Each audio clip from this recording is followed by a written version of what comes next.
கடந்த காலத்தில் குமுளையில் இருக்கும் அரசு மேல்நிலைப் பள்ளியில் +1 சேர்ந்த லிசி அங்கிருக்கும் அரசு விடுதியிலேயே தங்கி படித்தாள். மாதங்கள் கடந்தன. விடுமுறைக்கு கூட லிசி கிராமத்துக்கு வரவில்லை. சனி ஞாயிறு விடுமுறை நாட்களில் கிராமத்திற்கு வரச் சொல்லி ஜார்ஜ் மிகவும் பிடிவாதம் பிடித்தான். மாசம் ஒரு தரமாவது லீவ் கிடைக்கும் போது கிராமத்துக்கு வாடா லிசி, உனக்கும் சளி பிடிச்சிருக்குல, சிக் லீவ் கொடுப்பாங்களே என்று அழைத்தவரிடம், நிறைய படிக்க இருக்காத, சளி பிடிச்சதுக்கெல்லாம் லீவ் எடுக்க முடியாது, பரீட்சை முடிஞ்சு லீவ் ஆரம்பிக்கும் போது வரேன் என்று மறுத்துவிட்டாள் லிசி. முழுதாக 4 மாதங்கள் லிசி கிராமத்தின் பக்கம் செல்லவே இல்லை. இத்தனை கட்டுப்பாடுடன் லிசி இருப்பதற்கு ஒரே ஒரு காரணம்தான் இருந்தது.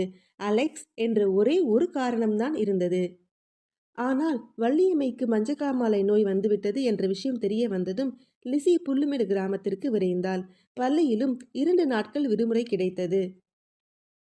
வீட்டிற்கு வந்ததும் தனது அத்தையை மருத்துவமனைக்கு வம்படியாக அழைத்துச் சென்றாள் லிசி. 1 மாசம் பத்திய சாப்பாடு சாப்பிட்டா உடம்பு சரியாகிடும், இதுக்கு போய் எதுக்குடா ஆஸ்பத்திரிக்கு போகணும் என்று மறுத்த அத்தையிடம், பத்திய சாப்பாடும் சாப்பிடுங்க, மருந்து மாத்திரையும் சாப்பிடுங்க என்று வற்புறுத்தி மருந்து மாத்திரைகள் வாங்கி கொடுத்தாள் லிசி.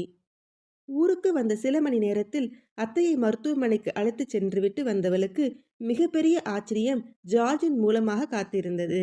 4 மாதங்கள் கழித்து அவள் ஜார்ஜை பார்த்தபோது அவனிடம் மிகப்பெரிய மாற்றத்தை கண்டாள் லிசி. பள்ளி முடிந்து ஜார்ஜ் அப்போதுதான் வீட்டிற்கு வந்திருந்தான். லிசியை பார்த்ததும், என்ன லிசி, எப்ப வந்த என்றான் கரடுமுரடான குரலில்.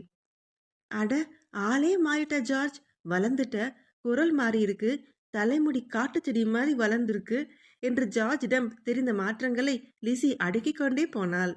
லிசியின் பேச்சை கேட்டு ஜார்ஜ் மெல்லியதாய் சிரிக்க,